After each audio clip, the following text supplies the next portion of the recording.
nuuf filannoon kun ka amaanaa abboota keenya hiriyoota keenya asitti sabbata keessa nu biraa fixanii tarkaanfii takka bakka hin geenyu guututti tarkaanfii takka gara fuuldura duraatti ceesifnu jechuudha.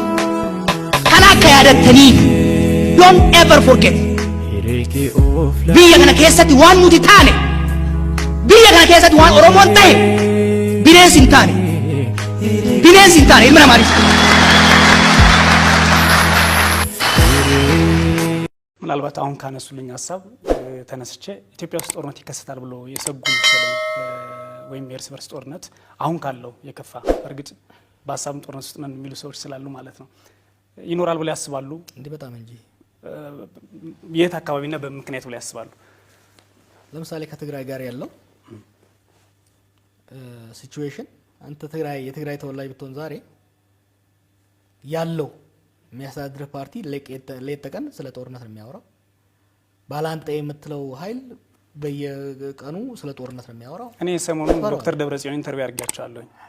አብረን መኖር ነው ፈልገው ጦርነት አልፈልግም ብለውኛል። ያው የነገሩኝን ነው ምነገሩት እና ያ እንትን ላውንቸርና መትረየስ በላይቭ ቴሌቪዥን በጎዳና ላይ ሲኖሩ የነበሩት አበባ መስሎት ነው። እሺ ጦርነት ካለ ከማን ጋር ነው ብለው ያስባሉ ነው? እርስ በርስ ነው የሚሆነው እንዴ? ምን ቆይ ሰው ምን አይነት ነገሮች ማንን ነው መዋሸት የሚፈልገው ሰው እዚህ ሀገር እንዴ? ያ ሁሉ የጦርነት ዲስፕሌይ ለማን ነው? ከኖርዝ ኮሪያ ጋር ሊታገሩ ነው ወይ ሊዋጉ ነው ወይስ ከሱዳን ጋር ሊዋጉ ነው? ምን ማለት ነው? አብይስ ወጥቶ ለሉዓላዊነታችን ኢትዮጵያን አንድነት ለማድረግ እንደረምሳለን ሲል ማንን ነው? መቀሌ ነው እያለ ያለው እኮ። ለምን ነው ሰው የሚሸነጋገለው? ህፃን እኮ አይደለንም። we're talking about our people, about our country እንዴ? እና ዝም ብለን አሃው በቃ አይ እዛ ጋር ባዙቃ ይዞ እዛ ጋር መትረየስ ጭኖ እዛ ጋር ሚሳኤል እያስመሰለ እንደ ኪም ጆንግ ኦን ሲሮዝ ሂዞር ለጦርነት አይደለም እየተዘጋጀ ያለው ለኔ ሰርግ ነው እየተዘጋጀ ያለው ታዲያ እንዴ? በጣም ፍራጃይል የሆነ ሀገር ውስጥ ነው ያለነው። ይሄ ፍራጃይል የሆነ ሀገር ውስጥ የጠመንጃ ፉክክር ክልሎች ልዩ ኃይል እያሉ ሰሜን ኮሪያ እያስመሰሉ በድሮን እየቀዱ ሲሄዱ ልጆቻቸውን እንዲያዝናኑበት ነው እንዴ?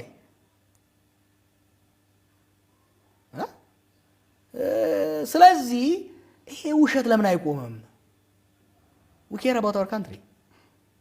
ምናልባት ዓለም አቀፍ ተቋማትም እንደሚሉት አንዳንድ የዓለም ፖለቲከኞችም እንደሚሉት ከምርጫ ፊት ወይም ከምርጫ በኋላ ይሄ ነገር ሊከሰት ይችላል፣ ግጭቱ ሊቀሰቀስ ይችላል የሚሉ አሉ። የእርስዎ እይታ ምንድን ነው? በጣም ነው ሰጋው። ለዚህ እንደ አንድ ፖለቲከኛ ምንድን ነው የሚያደርጉት ዝግጅት? አንደኛ ይሄ አምባገነናዊ ስርዓት ለመገንባት የሚደረገው ሽርጉድ ይቆም። አይሰራም እዚህ ሀገር። የአንድ ፓርቲ የበላይነት ኢህአዴግ የህወሓት የበላይነት ነበር ብለን አመፀን። አሁን ደግሞ የአንድ ግለሰብ አምባገነናዊ ስርዓት ለመገንባት እየተሞከረ ነው። እብደት ነው ይሄ ቅዠት ነው፣ ዴንጀረስ ቅዠት ነው። እዚህ ሀገር ተቻችለንም ተመካክረንም ትንሽ ለፈስፈስ ያለ ዲሞክራሲ ራሱ መስርተን በሰላም ከቀጠለን እድለኞች ነን። አምባገነናዊ ስርዓት ለመገንባት እየሮጥን እንደ ትላንትናው ዶሚናንት ፓርቲ ወይም ደግሞ አውራ ፓርቲ ስርዓት እንገነባለን ብለን የኔ ሐሳብ በሁሉም ቦታ ላይ እስከ ቀበሌ ወርዶ የኔ ሐሳብ ብቻ ስራ ላይ መዋል አለበት እያልን እየተዘጋጀን ከጎን ደግሞ አይ እንደ ትላንትናው ልሙጥ ሊያረጉን ነውና ስለዚህ ያለችንን መትረየስና ክላሽንኮቭ እንወልውል እናሳይ እያልን እየሄድን ጦርነት አንገባም ማለት አይቻልም። ምን ማለት ነው? ለጦርነት እየተዘጋጀን ጦርነት አንገባም። ጦርነት ሊያመጡ የሚችሉ እርምጃዎችን እዚህ ሀገር ጦርነት የፈጠረው ምንድን ነው? ከዚህ በፊት ብሔሮችን በጉልበት ለመጨቆን ለማፈን መሞከር፣ የተገፋን ብሎ የሚያምፁ ኃይሎችን በጉልበት ለመደርመስ መሞከር፣ በሀገር ሉዓላዊነትና አንድነት ስም የተለያየ አመለካከት ያላቸውን ከነ ኢህአፓና ሜሶን ዘመን ጀምሮ የተደረገው በሙሉ ሀገርን እያዳከመ ህዝብን እየከፋፈለ ለውጪ ኃይል ተጋላጭ እያደረገን ነው የመጣው። ዛሬም እሱን እንደግማለን። ሀገሪቷን አዙሪት ውስጥ እየከተታት ያለው የጠቅላይ ሚኒስትሩ አመራር ሰው እንዴት ትላንት ለበደል ማነጣጠር ለኢትዮጵያ አይጠቅምም። ትላንት ለኪሳራ ቁስል ማነሳሳት ለውድመት ነው፣ ልዩነትን ማስፋት ነው፣ አካሄድ እንደገና መልሶ አነሰሪ ኮንትሮቨርሲ። ይሄን ምን እንደ አክቲቪስት ብቻ አይደለም አሃብ ስታዲድ ማአት ፔፐር ጽፌበታለሁ። ኢትዮጵያን ብቻ አይደለም የአርመንና የቱርክን አጥንቸዋለሁ፣ የአሜሪካን የውስጥ ጉዳይ አጥንቸዋለሁ፣ በአውሮፓ የነበረውን አጥንቸዋለሁ፣ ህንድ የነበረውን አጥንቸዋለሁ። በቀድሞን ሂስቶሪካል ሚሞሪ የሚባል አለ። the impact of historical memory on contemporary politics ትልቅ ፊልድ ማአት ፒኤችዲዎች የተሰሩበት ማአት ግጭቶች፣ አብዛኞቹ የዓለማችን ግጭቶች ስለ ነገ አይደለም። በነገራችን ላይ አብዛኞቹ የዓለም ዴድሊ የሆኑ ግጭቶች ትላንትን እንዴት እናስታውሰው። ስለዚህ ምን ማድረግ ነበረባቸው? ምንድነው ያደረጉት? ጠቅላይ ሚኒስትሩ እዚህ ጋር የሚወቀሱበት ነገር የምኒልክን ቤተ መንግስት ማደሳቸው ነው ጥፋቱ? ማደሱ አይደለም። አንደኛ ከመነዘክ ወደ ትላንትናው ከፍታ እንመለስ። ፕሮብሌማቲክ ነው። ለአንዱ ከፍታ የነበረው ሌላው ሸለቆ ነበር። ለአንዱ ደስታ የነበረው ለአንዱ ሀዘን ነበር። ለአንዱ ድል የነበረው ለአንዱ ውርደት ነበር። ስለዚህ ያ መነሻ ችግር አለበት። ሁለተኛ ቤተ መንግስቱ ምኒልክ ነበረበት፣ ኃይለ ሥላሴ ነበረበት፣ ደርግ ነበረበት። ሌላው መልሶ እነዛ ኮንትሮቨርሻል የሆኑ ንጉሶችን መልሶ እንደ ትልቅ ንጉሶች መኮፈስ ለደጋፊዎቻቸው ትልቅ ሊሆኑ ይችላሉ። እነሱ ለጨቆናቸው ህዝቦች ግን ሰይጣን ነበሩ። ስለዚህ አፍርሶ አዲስ መሰራት ነበረበት። እንታው ታሪክ አይጠፋም። ማደሱ አይደለም በአዲስ መልኩ በዋክስ የተሰራ ንግሩ በጣም ዓለም ያደነቃቸው ንጉስ ምናምን ኖ መለስን እኮ ኃይለ ሥላሴ ከኛ በፊት ነው። ምኒልክ ከኛ በፊት ነው። መለስን እኮ የሚያመልኩት የሚወዱ ሰዎች አሉ አይደለም እንዴ? ማዕከላዊ ደግሞ እግራቸው የተቆረጠ የተኮላሹ ሰዎች አሉ። ስለዚህ ሁለቱም ታሪኮች መነገር ነበረባቸው። እንደዚህም ጥሩ ስራዎችን ሰርተዋል፣ እንደዚህም መጥፎ ስራዎችን ሰርተዋል። ግን በታሪክ አጋጣሚ እቺን ሀገር መርተዋል፣ መታወስ አለባቸው። ወይ ሁለቱም መነገር አለበት ወይ ተከርኖ ይፈል ብሎ መድፈን ነው የሚያስፈልገው።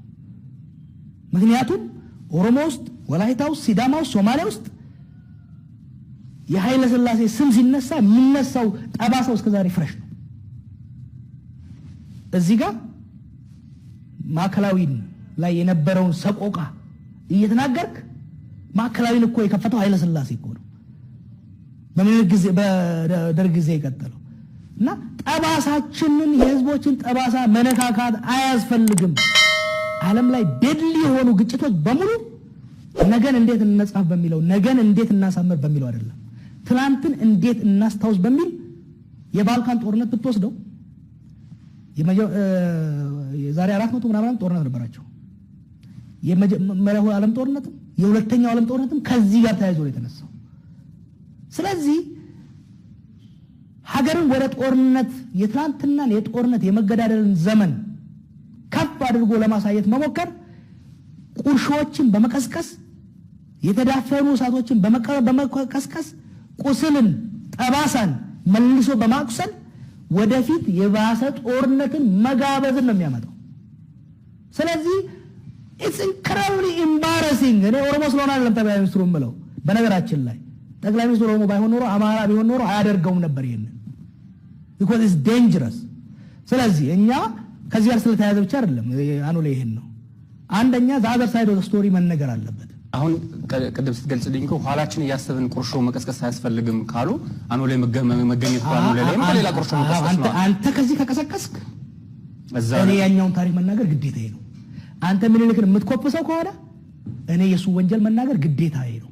ምክንያቱም የሰማዕታቱ የተጎጂዎቹ ደም የነሱ ሮሮ መሰማት መቻል አለበት።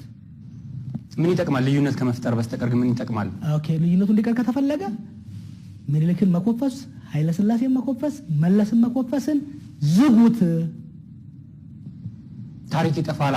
ታሪክ አልባ ሀገር እንሆናለን። ከነ መጥፎም ነገራቸው ከነ ጥሩ ነገራቸውም ለትውልድ መሸጋገር አለበት። ይሄ መሪ ጥሩም ነበረ መጥፎም ነበረ፣ ነገር ግን በዘመኑ ስለዚህ ቤተ መንግስት ውስጥ ምን እናድርግ መሰለህ? ምኒልክንም እሱ የጨፈጨፋቸውንም ለሁለቱም ሐውልት እናቋቁም። about that? እንደዛማ ኢትዮጵያውያን በሙሉ አልተገፋንም አልተጨቆንም የሚሰለ ሙሉ ሁሉም ይኖር ግን የክልሎች መታወሻ ደግሞ ለየራሳቸው ደግሞ ተሰርቷል። ኖ ወዴት ምኒልክን እንደ ጣዖት ለማምለክ የሱን ፎቶ የሱን በጡብ የተሰራ ነገር የምታስቀምጥ ከሆነ የአኖሌንም የጨለንቆንም ሶማሌው ላይ የደረሰውንም ወላይታ ላይ የደረሰውንም በሙሉ ታሪክ ይጻፍና ተጽፎ ብቻ ሳይሆን የነሱ ምኒልክ ምንድነው በምን አስገባ የተባለው ሬዲዮን አስገባ የተባለው ባቡር አስገባ ነው የተባለው ይቀመጥ ኃይለ ሥላሴ መኪና መጣ ብሎ መኪናውን አስቀምጧል አይደል ጠቅላይ ሚኒስትሩ ኃይለ ሥላሴ ባሌ ላይ ያደረገውን ጭፍጨፋ ትግራይ ላይ ያደረገውን ጭፍጨፋ ደግሞ የሚያሳይ እዛ ጎን ለጎን እዚህ ጋር እሱ የሰራው በጎ እዚህ ጋር እሱ የሰራው ክፉ ጎን ለጎን ይቀመጥና አዲሱ ትውልድ በጎንም አይቶ ክፉንም አይቶ የራሱን ሚዛናዊ ይውሰድ። ስለዚህ መታደሱ ሳይሆን ክፋቱ ሚዛናዊ ይሁንና ሁሉም ነገር ይተጠቀስ። ቤተ መንግስት መታደሱ ጥሩ ነው ያ አይደለም። ቤተ መንግስት ታድሶ ግን እዛ ቤት እንዴ እኔ ያ ቤተ መንግስቱ እኮ በሰው ላይ የሆነው ነገር በነገራችን ላይ እዛ ቤተ መንግስት ውስጥና ማከላዊ ከታሰሩ በደርግና በኃይለ ሥላሴ ከታሰሩ ሰዎች ውስጥ አብዛኞቹ ተኮላሽተው ነው።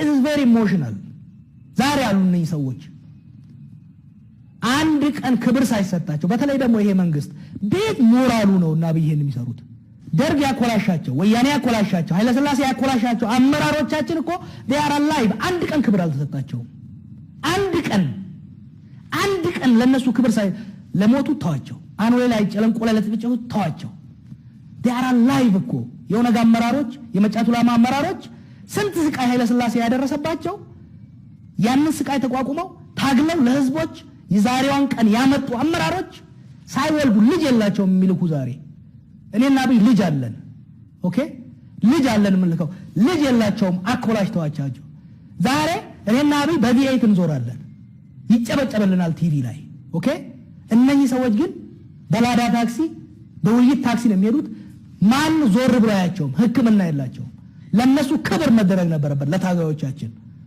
ለነሱ ክብር ሳይሰጥ ሰው ሲበሉ ለነበሩ ሰው ሲጨፈጨፉ ለነበሩ ወሎ ሲራብ ዓለምን እየዞሩ ራሳቸውን ሲኮፍሱ የነበሩ ንጉሶችን እንደ ደህና ነገር ከፍ አድርጎ ማቅረብ አይደለም በትናንትናው ትውልድ በዛሬው ትውልድ ላይ ማሾፍ ነው።